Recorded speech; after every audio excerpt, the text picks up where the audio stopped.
Bonsoir à toutes et à tous. Bienvenue sur El Maralebia. Quel plaisir de vous retrouver pour ce nouveau numéro de Microscope. Soyez les bienvenus. Résolution du Parlement européen. On va en parler, c'est toujours d'actualité. C'était jeudi dernier, une résolution qui en dit long sur le système, qui en dit long sur le système en Algérie et surtout la liberté d'expression, le pouvoir algérien dans le déni total. C'est le titre de l'émission. Sur le plateau pour en parler avec nous, Gamal Abina, analyste politique, spécialiste des questions internationales. Bonsoir. Bonsoir, Sabine. Merci d'être là. Avec nous au téléphone d'Alger, Rachid Hassani. Merci, secrétaire national chargé de la communication au RCD. Bonsoir, cher Rachid Hassani. Bonsoir, Chaban. Bonsoir à ton invité, et bonsoir à tous les auditeurs, tous les téléspectateurs. Merci d'être avec nous. Et puis par Skype, voilà, cette caméra c'est beaucoup mieux.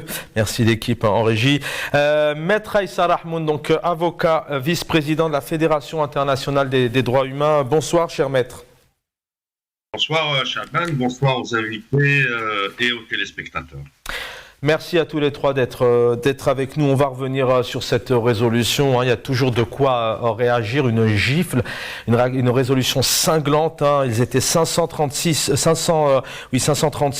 pour, 4 contre et 18 abstentions. 558 députés donc au Parlement européen se sont exprimés. Vous l'avez compris, donc 536 voix pour cette résolution qui revient bien évidemment sur la libération et la situation du journaliste Yahsen El-Qadi, mais pas que. Une résolution qui revient aussi sur le Hirak. Ces dizaines et des dizaines d'Algériens, d'Algériennes, de militants politiques, de journalistes, de syndicalistes, de politiques qui sont derrière les barreaux ou qui se sont retrouvés à un moment donné derrière les barreaux ou encore au cœur de la justice parce qu'ils sont dans la rue, parce qu'ils manifestent depuis 2019. Une résolution aussi qui revient sur les libertés en général en Algérie. Dérapage, ingérence, conspiration contre l'Algérie, allégation mensongère. Voilà ce genre de mots qu'on peut retrouver maintenant depuis plusieurs jours, notamment depuis vendredi dernier. Les réactions du pouvoir donc n'ont pas tardé. Le Conseil de la Nation, première institution à réagir. Cette dépravation et ce dérapage dangereux rejeté représente une immixtion récurrente dans les affaires internes d'un État souverain. Il s'agit en fait d'un déchaînement de parties malveillantes qui ont toujours instrumentalisé cette institution, la dénuant de toute crédibilité auprès des âmes éprises de liberté et par le monde, l'APS. On aura le temps d'en parler longuement ce soir. Le Parlement, alors je cite, le Parlement européen ajoute une couche sombre à sa crédibilité.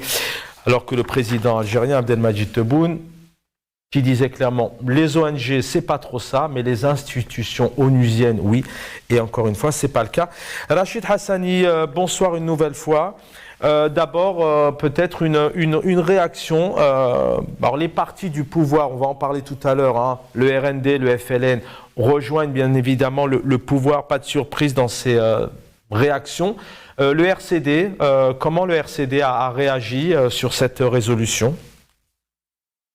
Moi, que l'on puisse dire sur la résolution et les termes de la résolution de l'Union européenne, c'est que c'est un véritable camouflet pour le pouvoir algérien et pour un pouvoir qui a, après tant de propagande et tant d'efforts pour soigner son image ternie par ses agissements faits de répression et fait de musulmans de toutes les libertés, notamment celle de la presse, faite d'emprisonnement et d'incarcération de militants politiques.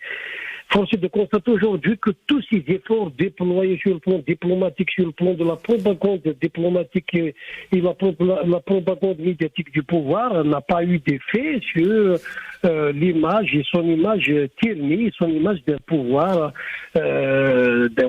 répressif, d'un pouvoir d'une dictature carrément qui ne dit pas son nom. Ça d'abord, il faut le relever.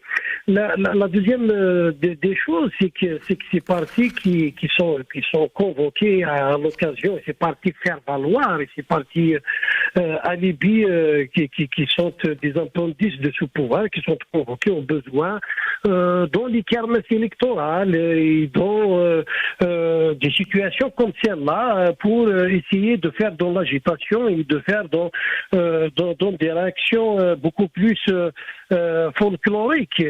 Donc ces partis sont connus, ils sont convoqués à chaque fois que le pouvoir a besoin de les utiliser à dessein et à des fins de pouvoir.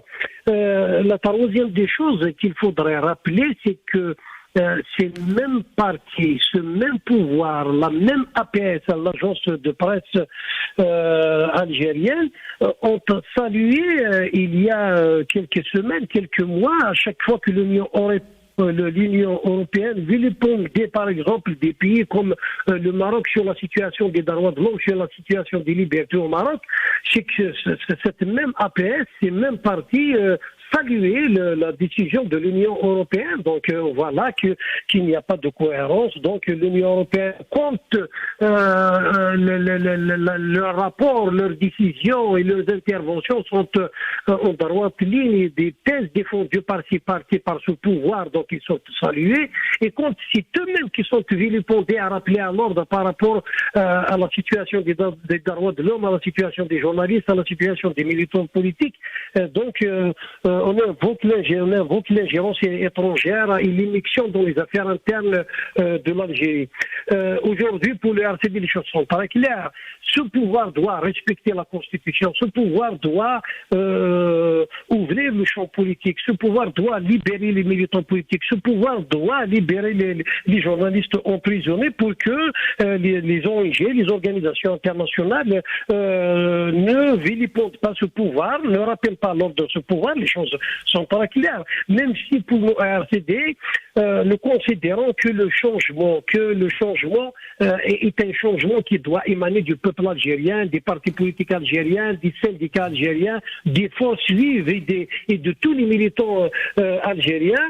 Nous savons, nous connaissons donc la situation géopolitique internationale. Donc pour nous, la solution réside en Algérie. Il doit être trouvé par les Algériens eux-mêmes, parce que nous considérons aussi que certains ONG, certains États, certains pays, quand ils interviennent pour aider ce pouvoir justement à mater son peuple, pour aider ce pouvoir dans son entreprise de réparation et de musulmans des libertés, nous avons toujours réagi et dit et condamné ces interventions et cet accompagnement du pouvoir algérien. Donc nous sommes pour le RCD, nous sommes pour une solution algérienne, nous ne sommes pas pour des interventions dans un sens comme dans un autre.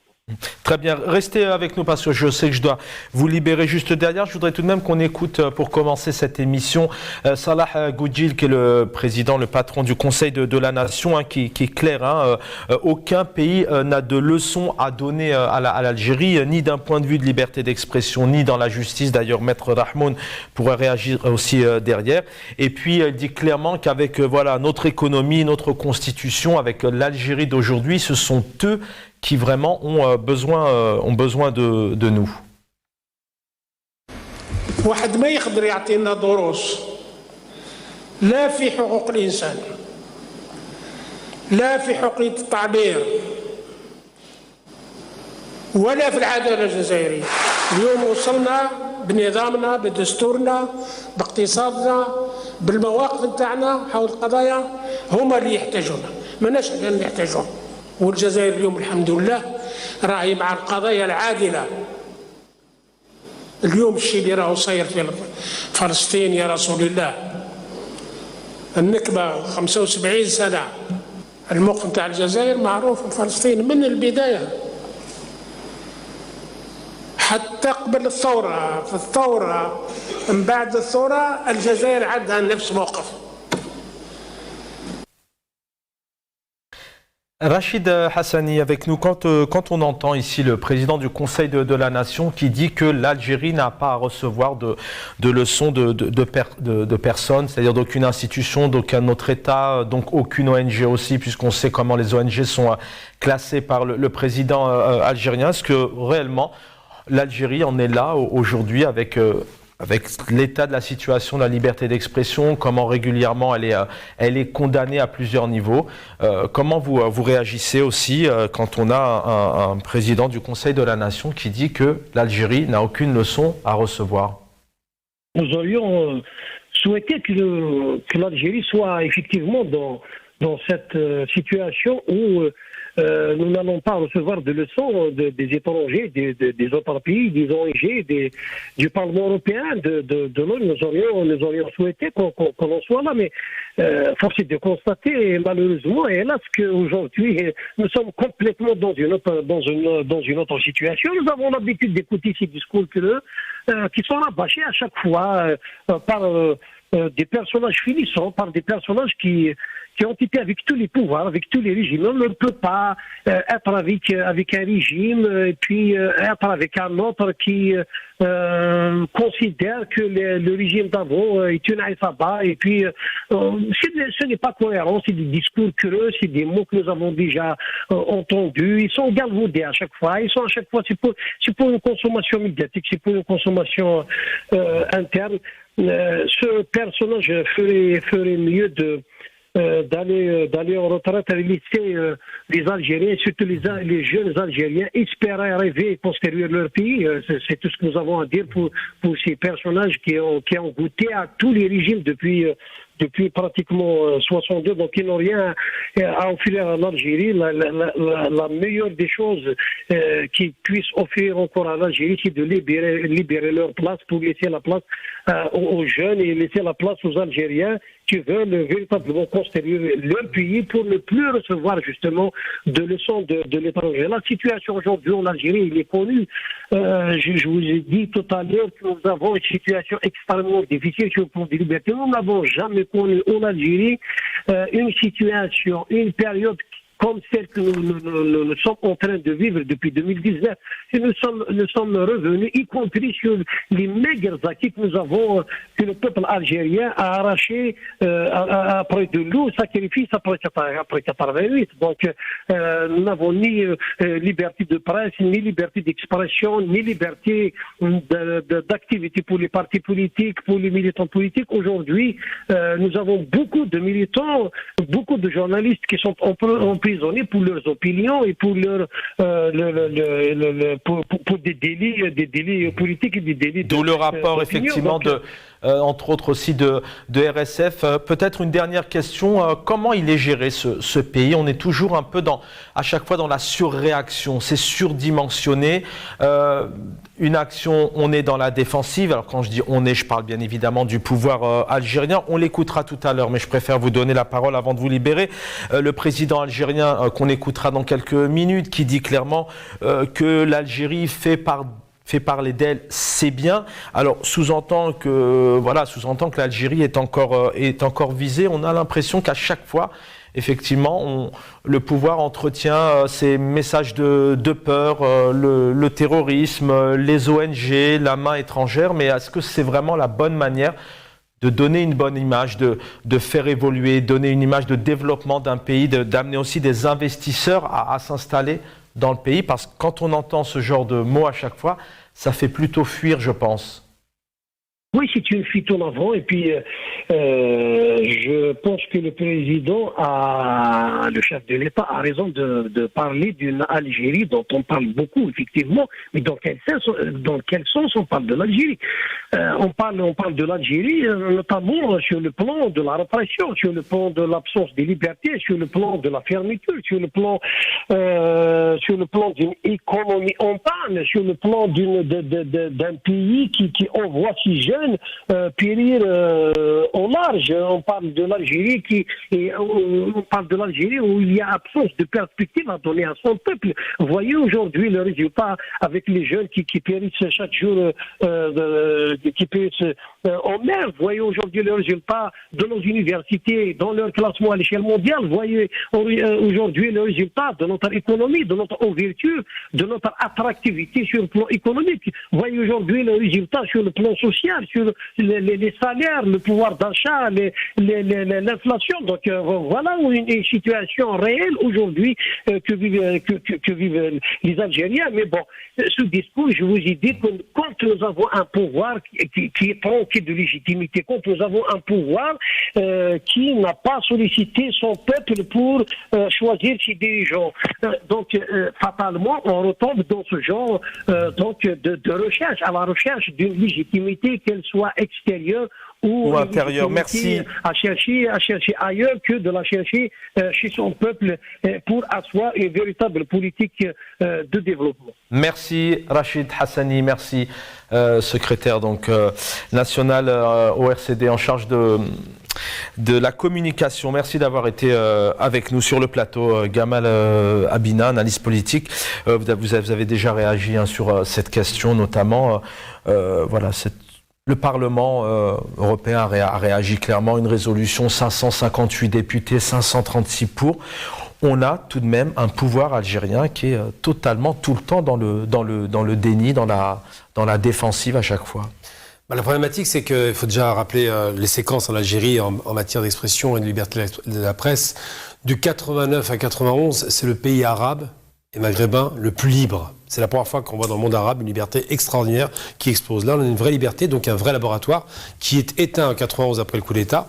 Et manifestement, pendant 10 ans, c'est le trou noir. Puis après, une petite reprise légère. On sent que les journaux francophones ou arabophones sont relativement libres. On a quand même des dessinateurs d'expression. Moi, j'aime beaucoup Dilem parce qu'il a vraiment un trait incroyable. C'est pour moi le meilleur dessinateur au monde de presse, qui s'expriment et qui sont critiques sur le pouvoir, qui sont critiques sur un système, qui sont critiques sur pas mal de choses.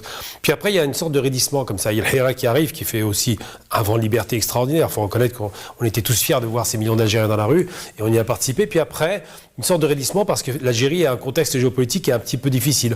On sent bien que, et c'est là où je suis pas d'accord avec ce qui est dit par Agoudjil, je trouve ça ridicule comme propos, il faut arrêter de se cacher derrière son petit doigt. On doit avoir une valeur d'exemplarité pour le monde arabe.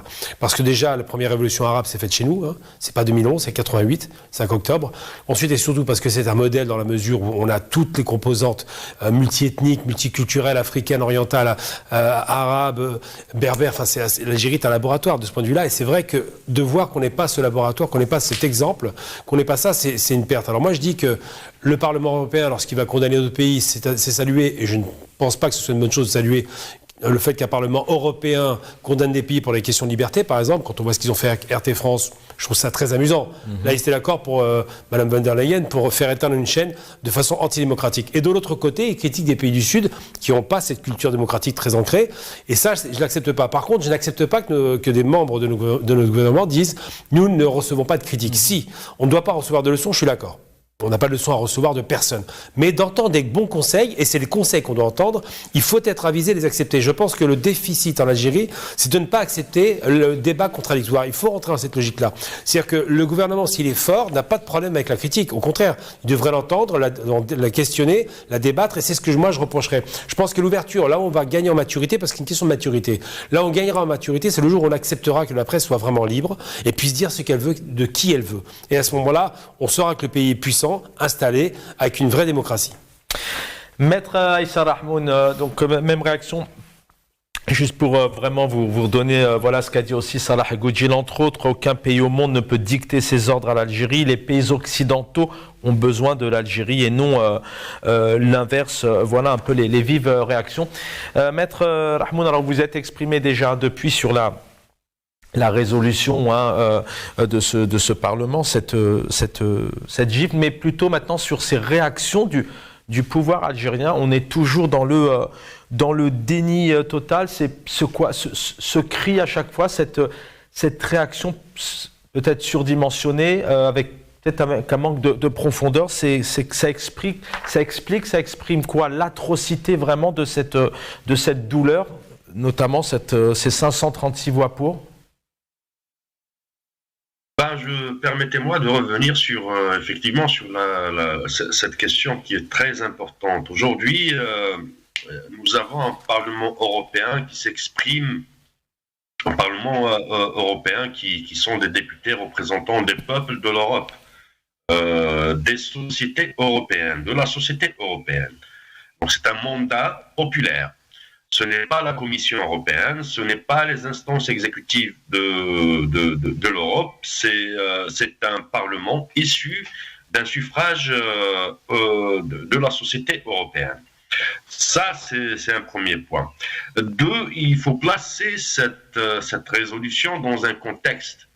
Le contexte algérien, qui est le contexte de l'Algérie nouvelle, qui, selon le régime actuellement, est issu du Hirak al-Mubarak, du Hirak béni. C'est-à-dire que c'est une nouvelle Algérie, que c'est une nouvelle république qui aspire à démocratiser la vie politique, à l'épanouissement de la société, mais aussi au développement économique, social et culturel du pays. Par une ouverture sur le monde, mais aussi avec la sauvegarde de nos traditions, de nos valeurs ancestrales. Très bien. Donc le régime, il présente la nouvelle Algérie de cette manière. La réponse des différents porte-paroles des institutions, qui sont seulement que des institutions, que des porte-paroles aussi, n'échappe pas à la réponse donnée par le même régime au temps de Zeroual, au temps d'Ali Kafi, au temps de Chadli, au temps de Bouteflika, au temps du présent chef, de l'actuel chef de l'État. C'est-à-dire, en fin de compte, qu'il n'y a pas d'Algérie nouvelle. Ils ont tendance à présenter cette Algérie nouvelle comme étant l'Algérie de la démocratie, de l'ouverture, comme déjà exprimé tout à l'heure. Par contre, s'il y avait une volonté du régime, et ça, on rentre dans les processus de transition. Et les processus de transition, la bonne foi s'exprime avant tout par les lois organiques adoptées par le législateur. Et que dire de ce législateur qui est issu d'un boycott massif de la société algérienne. Donc on est revenu à la case départ. Réellement, on est revenu à la case départ. Quand on voit des dissolutions de plusieurs associations, donc restrictions faites sur l'espace civique en Algérie, un élément, restrictions sur la liberté de la presse, emprisonnement de journalistes, les outils de la propagande et de la répression, que ce soit la police politique, que ce soit la justice, que ce soit les wilayas, que ce soit l'administration algérienne. Donc, le tout est là. Le dispositif répressif du régime algérien, les vrais décideurs n'ont pas évolué, n'ont pas changé. Sur ça, je préfère qu'on parle de normes institutionnelles. Est-ce que les normes institutionnelles en Algérie ont assumé cette transition d'un état de non-droit à un état de droit, d'un état de non-corruption à un état transparent, à un état où la justice, effectivement, exerce son rôle, son mandat, pas son rôle, son mandat de justice indépendante et autonome. La question est très vite, et elle est sans équivoque, la réponse est non. Aujourd'hui, on n'a pas évolué dans le sens révolutionnaire de l'histoire et de l'essence elle-même du Hirak. Maintenant, je suis tout à fait d'accord que le Parlement européen, dans d'autres cas de figure, effectivement, respectant l'esprit de la révolution et la guerre de libération algérienne, personne n'a le droit de nous donner des leçons. Parce que un des seuls bienfaits de la colonisation demeure la décolonisation. C'est l'esprit révolutionnaire dans ses germes, dans son esprit, dans sa construction politique et démocratique à la fois. Mais force est de constater qu'aujourd'hui, le régime algérien a fait reculer l'Algérie, les institutions algériennes, la société algérienne, vers plus de régression. Et ça se remarque, ça se constate dans notre vie de tous les jours. Je reviens à vous, maître. On va écouter ici donc le président algérien Abdelmadjid Tebboune qui dit clairement que voilà, l'Algérie fait parler. On parle de nous. Il dit clairement que c'est bien, bon, sans dire réellement de qui et de quoi il s'agit, mais on l'écoute. الجزائر اليوم صبحت تثير جدل وين تحط رجلها تقوم القيامة. سيت اون بون شوز اي سا نو رون فيير داتر الجيريان. هذا هو. دروك الأحداث العالمية ما تندارش بلا الجزائر. هذا هو سيتو. الجيري est présente et restera présente. Voilà, alors je ne sais pas, c'est une question qui se pose. Est-ce que vraiment les Algériens sont fiers d'eux qu'on parle autant de l'Algérie comme ça avec une telle résolution? Et puis aussi un chef d'État, Gamal Abina, je le disais tout à l'heure, à Rachid Hassani, qui revient toujours un peu. Alors là, ça sous-entend que l'Algérie, elle est visée, qu'on nous envie, mais qu'il y a des ennemis. Donc, est-ce que c'est vraiment la manière pour vous de gérer? Alors, on a compris qu'on était peut-être à l'intérieur d'un bunker, les partis pro-pouvoir du FLN et du RND, où le Front, Moustaqbal, disent clairement ingérence dans les affaires d'un État indépendant. On pourrait en citer plusieurs comme ça, mais la gestion de ce pays, on a encore une réaction à chaud, on ne se remet pas en question, on parle d'ennemis. Malheureusement, l'Algérie s'est fondée sur un État qui s'est battu pour se libérer par la force. Donc, à partir du moment où on a un rapport de force, on pense toujours qu'en face, et c'est souvent le cas d'ailleurs, il y a des rapports de force qui sont entretenus. On ne veut pas du bien de l'Algérie, c'est évident. Quand elle va pas bien, ça dérange personne, les années 90. Mais quand elle va un peu mieux, ça dérange tout le monde. Maintenant, il y a des réalités. Je pense que la surréaction, et c'est bien de parler de ça, ça mérite pas une telle réaction. Le Parlement européen, alors j'ai bien entendu notre ami avocat expliquer qu'ils sont élus démocratiquement et que c'est l'émanation du peuple. Sauf que je maintiens mon propos, le Parlement européen n'a pas condamné la Commission européenne. C'est vrai que c'est une commission qui n'est pas démocratique. Et je rappelle que Van der Leyen n'est pas, elle, élue, mais qu'elle a été nommée. Donc c'est une affaire entre eux. Elle n'a pas condamné cet acte de répression, parce qu'on peut parler de répression, de plusieurs chaînes de télévision, pas seulement. On a parlé de RT France, c'est évident, ils ont été éteints partout, mais pas seulement RT France. Ils refusent des chaînes internationales comme TRT turc. Turquie n'en veulent pas en français. Ils veulent pas des Jazeera en français. Donc c'est ça la réalité. On confisque les pouvoirs médiatiques et on prétend qu'on est des démocrates, alors qu'on les donne à des milliardaires en France, par exemple. C'est les questions, c'est le fameux 2 poids 2 mesures. Mais maintenant, et je le répète à nouveau, je considère que les Algériens ont tort de surréagir. C'est vrai, c'est pas normal. Il y a des problèmes chez nous, c'est indiscutable. Il faut ouvrir, il faut encore plus ouvrir l'expression démocratique, c'est normal. Parce qu'il faut arrêter d'avoir peur, parce que là on a le sentiment qu'on est assiégé, il y a des problèmes aux frontières, c'est un pays qui se sent en insécurité chronique par rapport à la stabilité générale des frontières, mais qui n'a pas de raison de se sentir en insécurité à l'intérieur des frontières, puisque le peuple algérien avec le Hirak a montré qu'ils étaient disciplinés, qu'ils étaient matures. Donc cette confiscation de la parole est un tort des dirigeants algériens qui ne devraient pas, moi je pense qu'on ne doit pas réagir ni à ce qui se passe au Maroc, ça n'a aucun intérêt, ni à ce que dit l'Europe. Je veux dire, c'est pas la première fois que le Parlement européen condamne tel ou tel pays pour telle ou telle action, mais surtout faire un effort. C'est-à-dire que ne pas prendre de leçons, c'est normal. Écouter peut-être des conseils avisés, ça peut être intéressant, parce que le conseil en général, c'est pour avancer dans la bonne direction. La sanction parlementaire, c'est pour nous faire une leçon morale qui n'est pas acceptable. Du Parlement européen, je n'entends pas. Et c'est en cela que je dis aujourd'hui que, effectivement, la surréaction n'est pas la bonne réponse. Et le fait de jouer la carte Tahia al-Jazair, on est fiers d'être algérien. Alors, je pense que M. Tebboune, lorsqu'il dit ça, il fait référence à l'action algérienne sur un plan plutôt du sport, on le sait déjà, et surtout sur un plan de son action diplomatique. C'est à ce niveau-là qu'il situe les choses. Je suis pas certain qu'ils disent que c'est bien qu'on se fasse taper dessus par l'Europe. Ça, c'est peut-être pas le propos. Mais ce qui est sûr, c'est que l'Algérie doit s'enorgueillir de devenir mature. On a été un modèle de révolution pour le monde arabo-musulman. On doit continuer à être un modèle. Maître Rahmoun, sur cette surréaction, et on parle effectivement peut-être de surréaction, mais surtout un peu dans la maturité, la gestion.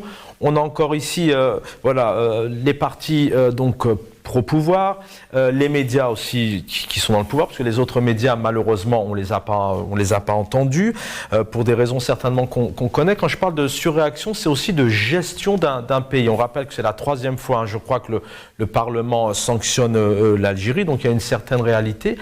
Mais voilà, un président du Conseil de la Nation qui revient encore une fois, on est visé, l'ennemi, on est en danger.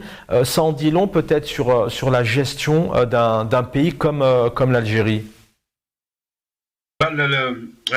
Deux événements et un parallèle en même temps. Vous voyez, quand le chef de l'État dit qu'aujourd'hui l'Algérie, dès qu'elle pose son pied dans un événement international, on parle d'elle. C'est tant mieux selon lui, mais en face, il y a une résolution du Parlement européen et un arsenal guerrier sur la Palestine. Vous voyez que le Parlement arabe réagit à la résolution du Parlement européen qui sanctionne, qui est une résolution morale, politique, beaucoup plus. Ce n'est pas une résolution qui est exécutoire, contraignante pour les pays. Et heureusement, c'est cela. Et le Parlement africain aussi, l'Union des parlementaires africains ont fait autant. Et l'Algérie qui se posait la question pourquoi le Parlement européen avait précédé une résolution du Parlement européen en étant très à gauche, très maladroit. Parce que le Parlement européen avait condamné aussi l'arsenal militaire et les frappes sur Gaza en territoire occupé. Donc vous voyez un peu je dirais la maladresse, mais aussi l'incohérence dans les prises de position. Oui, parce qu'on a un président, on a Salah Goudjil. On a Salah Goudjil qui dit effectivement que l'Algérie est proche des causes justes. Il évoque la Palestine, mais alors il n'évoque pas Ihsan El-Qadi. Entre autres, on parle beaucoup d'Ihsan El-Qadi, puisque actuellement, effectivement, avec Mustapha Bejma, c'est les deux journalistes dont on parle beaucoup, mais il y a énormément de détenus. On a une pensée pour eux, détenus politiques, détenus d'opinion. Mais voilà, et à la fois, ils s'arrêtent vraiment. Gère deux registres de commerce en interne. C'est celui de l'identité et de l'islam. Comme il gère deux registres de commerce en externe, le Sahara occidental et la question palestinienne. Donc, aujourd'hui, si ce Parlement arabe s'est prononcé en protégeant la souveraineté du peuple algérien, quoique c'est entre guillemets, du régime algérien, contre le Parlement européen qui est un Parlement issu d'une élection des peuples. Pourquoi ce même Parlement arabe n'avait pas condamné l'État d'Israël quant à l'agression de cette dernière contre Gaza et contre la Palestine? Donc ça revient à la même question. C'est ça à peu près, c'est vraiment quelque chose de très basique. On essaye de mater à l'intérieur tout en cédant tout à l'extérieur, en faisant de la Palestine, du Sahara occidental, un cheval de bataille et des fonds de commerce. Aujourd'hui, il s'agit de dire la chose suivante.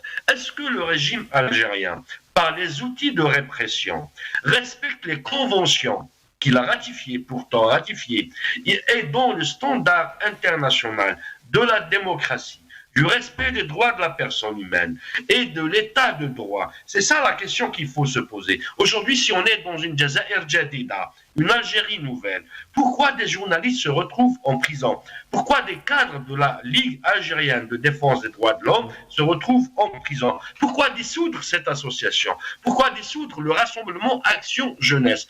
Ces organisations qui sont issues juste après le 5 octobre 88, qui était l'un des premiers printemps de la région, du printemps arabe, c'était le précurseur du printemps arabe, effectivement. Pourquoi aujourd'hui mettre ce tableau de bord à zéro? Il clignote au rouge. Aujourd'hui, le constat est là.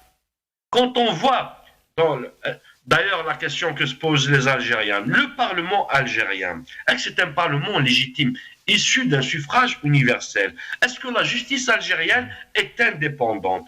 Est-ce que le corps aujourd'hui de la police, des différents corps constitués, ont le droit d'avoir un syndicat? Est-ce qu'aujourd'hui la loi sur la liberté d'expression façon, ils ont codifié ce qui était déjà en vigueur. L'interdit, ils l'ont interprété en loi. Est-ce que la loi sur l'association, la liberté d'association, toutes les lois organiques qui organisent la vie politique et encadrent la vie politique et sociétale sont aujourd'hui remises en cause par le régime algérien.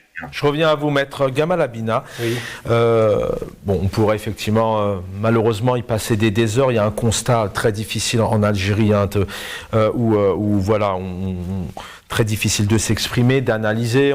L'Algérie est à quelques mois, les Algériens, on est à quelques mois d'une élection présidentielle qui devrait arriver. On n'entend personne, aucun média réagir. Qu'est-ce que ce genre de système, ce genre de pouvoir, si on prenait un peu de la hauteur, qu'est-ce qu'il a à gagner encore aujourd'hui en mettant des parenthèses partout lorsqu'on dénonce et il y a des résolutions comme celle-ci, il y a des eurodéputés aussi qui en parlent bien avant. Enfin, qu'est-ce qu'aujourd'hui ils ont à gagner ? Pourquoi est-ce qu'ils ne mettent pas un peu de lest en assumant, en se disant « Ok, il y a un constat qui est là », les ONG dénoncent, le Parlement dénonce. Pourquoi ils n'ont pas envie d'écouter et de bouger à un moment donné ? Je trouve dommage parce qu'il y a une paranoïa. Malheureusement, c'est une forme de paranoïa. Et je le déplore vraiment parce qu'il n'y a pas de raison. On a montré que le peuple algérien était mature, donc il n'y a pas de dérive possible. Il faut que tout le monde puisse parler. Il y a un adage qui dit, pour plaisanter, on dit que la démocratie, c'est cause toujours, et la dictature, c'est ferme là. C'est ce qui est dit. Malheureusement, chez nous, c'est un petit peu l'idée de se ferme là. Ils ont tort. Il vaut mieux dire cause toujours pour calmer les tensions sociales, pour que tout le monde puisse s'exprimer et faire avancer le débat social, c'est important. Mais moi, ce qui me rassure, en vérité, c'est pas tellement le fait que le gouvernement surréagisse. Ce qui me rassure, c'est qu'au contraire, je suis content, pas qu'il surréagisse. Mais de me dire que le Parlement, finalement, les condamne, ça signifie que l'Algérie ne paye pas des parlementaires européens. Il n'y a pas de valise pour les convaincre de choses. Donc ça, déjà, ça rassure quelque part, parce que la corruption, c'est quand même quelque chose de lourd chez nous. Mais je pense effectivement que ce qui m'étonne le plus, et c'est là où, tout à l'heure, c'était dit par le premier intervenant, d'ailleurs, je crois, du RCD, il a raison de le dire, que soit Salah Agougil, je crois, il s'appelle, ou d'autres responsables politiques, ils ont tous les cheveux gris-blancs, ils sont fatigants, c'est le même logiciel des années 70, il faut qu'ils prennent leur retraite, parce que ces gens-là ne font pas avancer le débat. La problématique aujourd'hui, c'est que les jeunes feront confiance aux jeunes et laisseront les choses se faire. Moi, je pense que l'Algérie devrait non seulement pousser à la démocratisation de l'expression publique, je parle des journaux et tout le reste, mais pousser encore plus que l'Occident le fait. Parce qu'on n'a pas de leçons à prendre, c'est vrai, de la part de gens qui soutiennent quand même des régimes qui ne sont pas forcément les plus fréquentables comme l'Égyptien. Mais il n'en demeure pas moins qu'aujourd'hui, l'Algérie a la maturité pour cela. Et ce qui pose problème, c'est que c'est une question générationnelle. On a des jeunes, des vieux qui sont au pouvoir. C'est une génération clairement quasiment de retraités. Qui sont plus âgés que l'Algérie indépendante. Territoire 70% de la population a moins de 30 ans. Et ces vieux, c'est un problème, vraiment un conflit générationnel, ont peur de ce qu'il y a en dessous. Ils ont peur de la jeunesse, ils ont peur de la transmission. Et il y a un discours qui avait été tenu par M. Bouteflika avant qu'il ait son attaque cérébrale, qui était catastrophique. Il avait dit, aujourd'hui, nous devons passer le relais à la génération nouvelle. C'est ça qu'on n'a pas obtenu malheureusement, parce qu'il a eu son attaque cérébrale. S'il avait fait ce relais, je pense qu'on n'aurait pas eu ces tensions et on ne serait pas encore dans une forme de paranoïa. Je pense que les autorités algériennes, en surréagissant, ont tort et montrent que finalement c'est une forme de faiblesse quand on s'énerve comme ça, au lieu de laisser passer par des profits et de dire simplement, oui, effectivement, il y a peut-être un effort à faire. Bon, on n'aime pas les leçons, on ne prend pas les leçons du Parlement européen, mais il va falloir qu'on discute avec notre population pour que ça aille mieux. Et ils ne le font pas. Et ça, je le déplore. Et ça, c'est vraiment dommage parce que finalement, un pays fort, c'est un pays qui a confiance en sa population. Maître Rahmoun, même question. Qu'est-ce qui aujourd'hui, qu'est-ce qui fait que ce pouvoir-là ne soit pas à un moment donné face à son miroir en prenant en compte tous ces éléments-là? Effectivement, il y a eu cette période de 88-91 avant le coup d'État et que le pouvoir ait arrêté cet élan démocratique qui avait été mis en place. Pourquoi est-ce qu'aujourd'hui, en 2023, le pouvoir ne se dit pas stop? On assume, on avance, on ouvre le champ médiatique, on ouvre le champ politique et on essaye de prendre en compte et de respecter les citoyens. Tout d'abord, le régime veut garder l'impunité. Et quand on parle de l'impunité, l'histoire de l'Algérie post-indépendance a démontré qu'il y avait des crimes politiques. Il y a beaucoup de dissidents de ce régime, qu'ils soient dans le corps politique ou dans le corps militaire, parce que les deux corps s'entremêlent. Un régime, c'est un corps, avec des politiques, des militaires, qui sont les vrais détenteurs du pouvoir politique. y avait beaucoup de dissidents, pour ne citer que ces dissidents, qui ont dénoncé les pratiques étant faites dans le régime. Il y a eu des assassinats politiques, il y a eu des coups d'État perpétuels. C'est les coups d'État continus, d'une manière continue. C'est un pays où on fait démissionner un président, malgré la Constitution. C'est un pays où on assassine des présidents, où on écourte le mandat d'un président. C'est un pays où le président rend des comptes à l'état-major de l'armée, mais pas à la population. C'est un pays où des élections sont truquées. Il n'y avait jamais eu d'élections transparentes, libres et honnêtes. C'est un pays où les pouvoirs, quand on cite les pouvoirs, les trois pouvoirs qui sont censés être la façade d'une pratique républicaine, pouvoir législatif, judiciaire et exécutif, c'est des pouvoirs qui sont concentrés dans le même centre de décision. C'est un pouvoir qui est centralisé à outrance. C'est un pouvoir qui considère le peuple comme des éternels adolescents. Adolescents, c'est trop, parce que dans l'adolescence, il y a une révolution. Des éternels enfants qui ne sont pas aptes à exercer la citoyenneté, alors là, la prise de décision politique. C'est un pouvoir qui oriente toute décision qui engage la nation. Donc, à partir de ce fait, un pouvoir qui est né de la violence, d'un coup d'État, ce pouvoir ne peut pas s'amender. Je dirais que le pouvoir, et à l'heure actuelle, qu'est-ce qui... Alors on a compris, et puis avec nos observateurs, nos analystes, on comprend aussi que là, au sein du pouvoir, il y a tout de même plusieurs pouvoirs. Il y a le corps militaire, il y a le corps politique, et on ne sait même pas trop qui dirige. C'est toujours un peu complexe. Mais aujourd'hui, c'est parce qu'ils se tiennent les uns aux autres que personne s'autorise à lâcher du lest. On l'a vu dernièrement, un président qui ouvre ses bras à une ONG, puis qui derrière la démonte. Alors sur ça, le peuple est otage de tout ça. Et quand un peuple de 45 millions de citoyens est otage de calculs, moi j'ai défendu Louis Ahnoun à l'occasion du procès de Toufir, Saïd Bouteflika, Tartag et Louis Ahnoun, le procès intenté par Gaïd Salah, qui n'était pas un procès judiciaire. J'ai défendu Louis Ahnoun en étant très convaincu que ce procès était une histoire de rendement de compte entre les différents clans du régime en Algérie. Donc j'ai vu de près ce que les décisions, les vrais décideurs concoctaient sur le dos des Algériens. Aujourd'hui, le peuple algérien n'est consulté que pour faire cette façade, une façade démocratique. C'est la façade d'une façade démocratique. Consultation populaire. Ce que je voulais te dire tout à l'heure, Chaban, c'est qu'en fin de compte, ce régime a compris que la violence législative, que la violence judiciaire, que la violence dans la pratique était un moyen de survie politique. D'ailleurs, le peuple algérien est un peuple formidable, est un peuple pacifique, est un peuple mselmi, c'est un peuple li hab rahma ou shafaqa. C'est un peuple qui ne veut pas s'aventurer parce qu'il a trop subi. Aujourd'hui, le régime a compris ça. Et à partir de cette donnée, le régime exploite toute forme de violence et des outils de répression. C'est pour cela, aujourd'hui, le régime algérien essaye de se maintenir malgré le peuple et contre le peuple. Quand on voit les images, ces images que je vois devant moi, des policiers qui sont issus du peuple algérien, c'est des enfants du peuple, mais qui matent leurs semblables, leurs égaux. Mais c'est incroyable. En fin de compte, ils ont compris une chose en nous, c'est ce pacifisme, il faut le demeurer, bien sûr, il faut demeurer à être pacifique. Pourquoi? Parce que les combats pacifiques finissent par gagner. Mais ce n'est qu'un petit moment pour le régime. Tous les régimes autoritaires finissent par disparaître et les populations, les sociétés sont toujours là. Merci maître.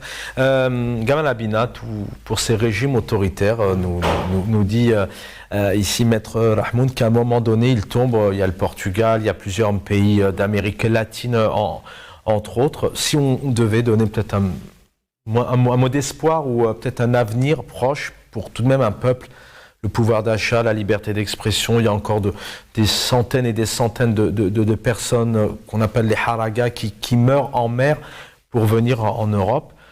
Quelle piste on pourrait donner aujourd'hui pour se sortir de ça ? Ça va pas plaire, mais je vais quand même le dire. Donc, vous venez d'évoquer effectivement le Portugal avec Salazar, que ce soit l'Espagne de Franco en 75, que ce soit tous les régimes autoritaires européens qui ont existé. On n'oublie jamais qu'ils ont été autoritaires aussi. C'est tombé parce que ces pays ont su et ont pu se développer.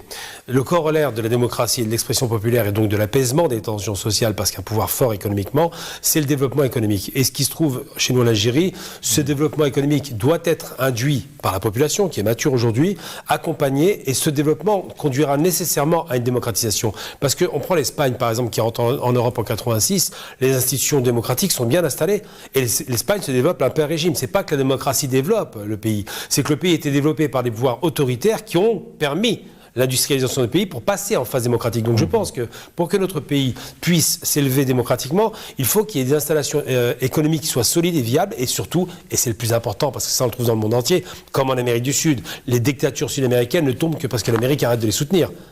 Et le développement commence à démarrer. Eh bien, je pense que pour que la démocratie et que le haraga s'arrête, pour que ça démarre, il faut qu'il y ait un développement économique, et il faut en finir avec un mal, le mal principal de tous les maux, c'est la corruption. La problématique en Algérie, c'est la corruption. Tout à l'heure, on a essayé de définir un peu qui sont les pouvoirs en place. C'est pas l'armée et le pouvoir politique. Il y a plus que ça.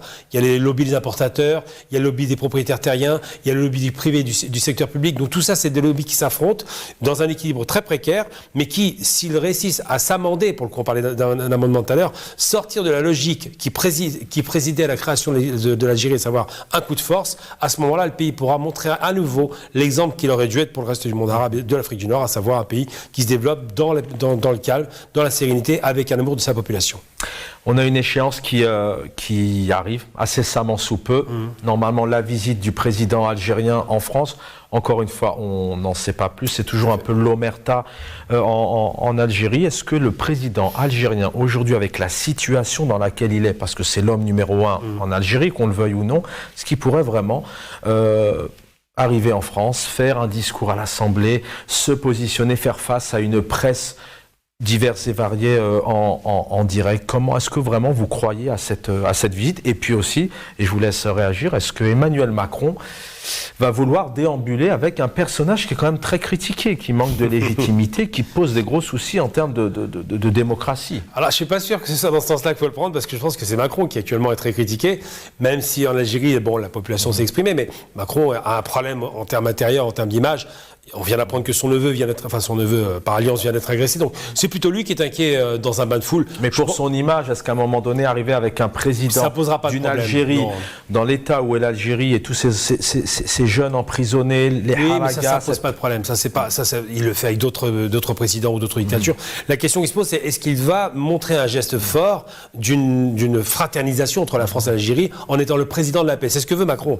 Il a des problèmes intérieurs, c'est pourquoi d'ailleurs on n'est même pas sûr que M. Tebboune vienne le mois prochain, parce que c'est un problème franco-français. Aujourd'hui, on ne sait pas si la France peut recevoir des officiels parce qu'ils ne sont même pas capables de protéger leurs propres députés. Est-ce que Tebboune va pouvoir assumer aussi les hirakistes, mais pas que les hirakistes? Beaucoup plus facilement, parce que c'est un homme de médias. Hein. On l'a vu prendre la parole. Bon, c'est toujours un peu maîtrisé, mais il ne va pas être embêté. Un homme de médias, vous parlez de... Je parle des médias algériens. Il a l'habitude de parler aux journalistes et il sait comment les maîtriser, entre guillemets, même si c'est... En Algérie, mais pas en France. Non, on s'entend bien. En France, il sait comment leur parler parce qu'il y a un rapport de défiance qui est très connu et ancien. Les journalistes français qui parlent à un dirigeant algérien font toujours attention à ce qu'ils disent, donc il n'y aura pas de dérapage. Ça, il sait très bien qu'il va arriver sur un terrain favorable. Il ne sera pas plus inquiet. Vous voyez, alors là, je mettrai un bémol, parce que autant on se souvient d'Abdelaziz Bouteflika, qui avait une teigne, qui savait, qui était beaucoup, alors que là, on a quand même un président qui est plutôt à chaque fois en enregistré, il n'est jamais en live. Oui, mais il est en position c'est une sorte de Hollande algérien. C'est-à-dire que c'est pas quelqu'un de frontal.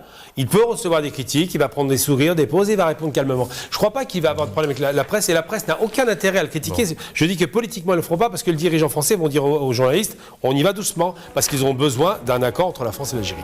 On y reviendra en tout cas. Maître Aïssa Rahmoun, merci d'avoir été avec nous, avocat, vice-président de la Fédération internationale des droits humains. Gamal Abina. Je tiens à le féliciter d'ailleurs d'avoir soutenu Louisa Hanoun. C'est tout à son honneur parce qu'elle ne méritait pas d'être poursuivie. Merci infiniment. Et Rachid Hassani était avec nous, secrétaire national de la communication RCD, l'équipe en régie. Merci infiniment. Dans un instant, vous avez rendez-vous avec une autre plume, cette-ci bien aiguisée, très précise, celle de Jamaldine Benchenouf. Bonne soirée à tous.